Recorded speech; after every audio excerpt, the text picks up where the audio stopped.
Broadcasting live from the beautiful Georgia World Congress Center for Fintech South 2023. It's time for Atlanta Business Radio. Now, here's your host. Lee Cantor here, broadcasting live from Fintech South 2023, celebrating fintech leaders from around the world. Right now, we have Jeff Sloan, Hall of Fame recipient, formerly with Global Payments. Welcome, Jeff. Thanks for having me, Lee. Well, first, tell us a little bit about your career at Global Payments. So I spent the last 13 years at Global Payments, first as our president and COO, and then for the last 10 years as our CEO, and just retired in June. So for people who don't know, can you tell us mission? How is Global Payments serving the fintech world? So we're one of the largest providers of digital payments technologies on the planet. A really good example, as I mentioned before we started, a really good example since we're sitting here in the World Congress Center is for the Falcons, for the United, for the Hawks. When you get your tickets, you load them into your digital wallet, you go to pay for them, you get your food, you get your parking, you name it. A lot of that software, technology, payments, connectivity is developed by Global Payments right here in the United States and especially in Georgia. Now, can you talk about the beginning? Like, what was the vision of Global Payments when they first started? And, just talk about the evolution of where they're at today. So I'll date myself a little bit, Lee, by saying Global Payments and Jeff Sloan are pretty much exactly the same age. I think we were born within a week of each other, 56 and a little bit years ago at this point. So I'll date myself also. If you remember, and you go back in the 80s, and you used to have to call what we called these knuckle busters, which is when you used your credit card, right. It was over a sheet of like mimeograph paper, and they would take it and like do the impressions. And Global Payments was born as a company that said this transaction is good, the paper, or you would open that onion skid book and say, hey, that card number is bad. And that's literally the way the business started in the 70s and 80s. And we grew from a company that was a subsidiary of another company here in Georgia called National Data Corporation. And when I was in banking many years ago, I helped take Global Payments public in the late 90s into 2001. And we've grown from a company that had a market value of $400 million at the time of the IPO. And, the other day it was $50 billion. So it's obviously been a great growth story for Global Payments. And we've always been headquartered here in Atlanta, and a great growth story for Georgia. So now how does a company make that transition from paper to all digital? And now paper is not even, they don't even make brochures for this conference here. Everything's online. Well, I think it mirrors the developments we've seen in computing in the United States and kind of globally over the last probably 4 or 5 decades, Lee. So think about where we are today.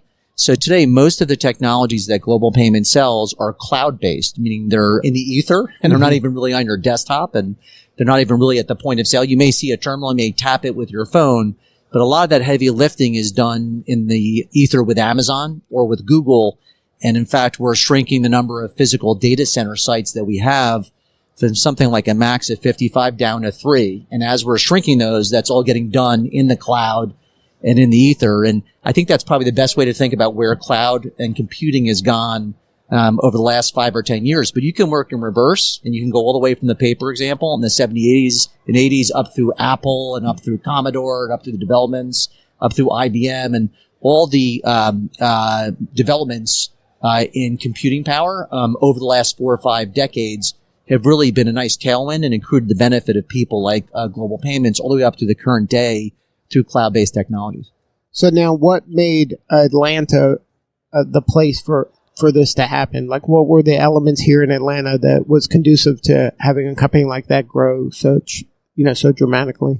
So as Larry will tell you from TAG, who's of course hosting, this conference, more than half of the transactions that are credit and debit card based here in the United States flow through Atlanta, right, which is why it's called Transaction Alley, flow through here. Now, why is that? I think there's a few reasons. Number one, it starts with the Federal Reserve. The Federal Reserve Bank of Atlanta has historically been known as the payments experts in the United States. So there, for the last, number of decades, there has been a body of knowledge, governance, oversight, and regulation that's developed in the U.S., but especially here in Atlanta.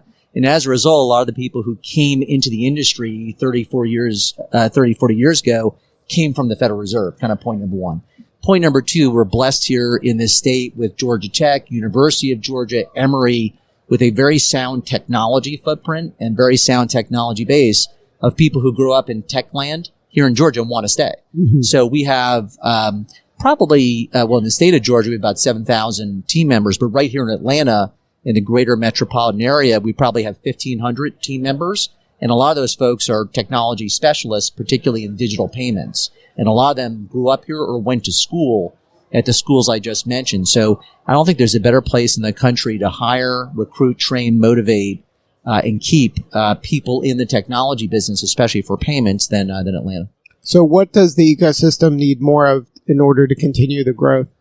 Well, we need more investment. So global payments, just to pick one example, we'll invest $2 billion this year in OPEX and CAPEX in our technology environments, all focused on digital payments. But we need to continue to do that. Number, Lee, probably 5 years ago was $1 billion, right? So we've doubled over the last 5 years our investment in technologies. And if I had to guess where it'd be in 5 years, hopefully it's $3 to $4 billion, of investment. So if we don't continue to make those investments, particularly here in Atlanta, in Georgia, in the United States, we won't grow at the rate that we should be growing at. The other thing I would say, as I mentioned in the group session, is, we need a favorable government environment, which we have here in Georgia, but federally in particular, we need a level playing field. So we build these technologies in the U.S. and we export them. So we're a net exporter worldwide of our technologies. We need a level playing field with countries in Europe and countries in Asia. So the expiration of the federal R&D tax credits a couple years ago that have not been renewed is a really big headwind for development and investment in our technology environments. And all we're asking for is not a leg up. We're just asking for a level playing field with people in Ireland and in the EU and in Asia and the like who have a lot of government support for developing the technologies that we're going to build, right here in Georgia. So how does a government kind of keep up and keep the pace when technology changes so quickly and dramatically and government tends to kind of lag? So we need to incent private corporations to make the decisions around what the next successful technology is going to be, whether they're right or wrong. They'll fail and then they'll be successful. Right, but government doesn't like to fail. They don't like to, they only want wins. But if you can create the favorable conditions where people can make those investments, you'll naturally get to the right place in our type of economy. So what we need is the R&D tax credits, for example, back. What we need are incentives to continue to train, hire, and develop and retain our people. And I think we have a lot of those, here in Georgia, but multinationally, we need to make sure that as a country, not just as a state, that we're making the investments we need. So 5 or 10 years from now, that $2 billion is $3 billion, is $4 billion and the like. Now, talk about the Hall of Fame, being a Hall of Fame recipient. That must have been a proud moment, kind of the cherry on top of the career. I mean, it's a real honor. When you look at some of the recipients, Pete Kite, my predecessor, Paul Garcia, who hired me at Global Payments 13 years ago, and I've known for 30 years, it's really an honor to be on the same piece of paper, to be honest, be mentioned in even remotely the same breath as all the technology leaders you've had here in Georgia. I'd also say, I hate to feel old, right? But when when you're kind of like moving on and retiring in these things and you see it, it's really nice to see. It does make you feel.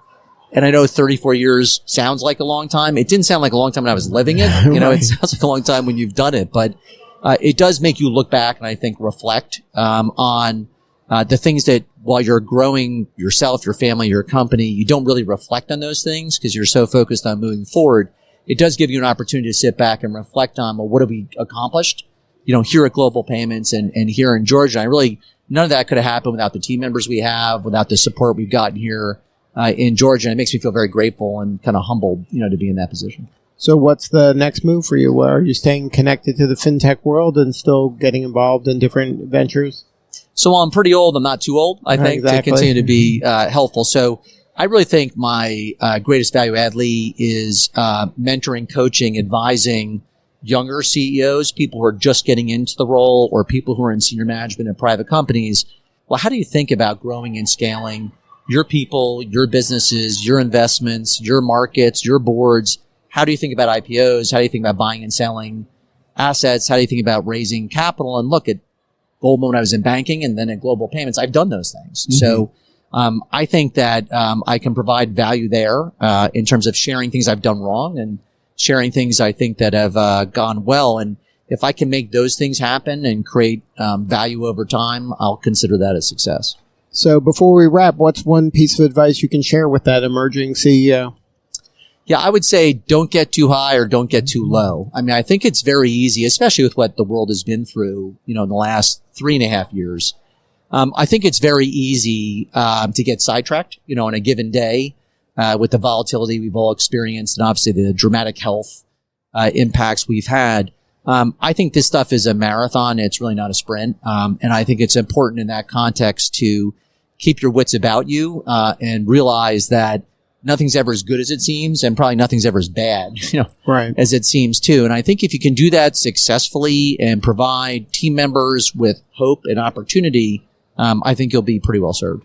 Good stuff. Well, congratulations on all the success. You're doing important work, and we appreciate you. Thanks for having me, Lee. All right, this is Lee Cantor. We'll be back in a few at Fintech South 2023.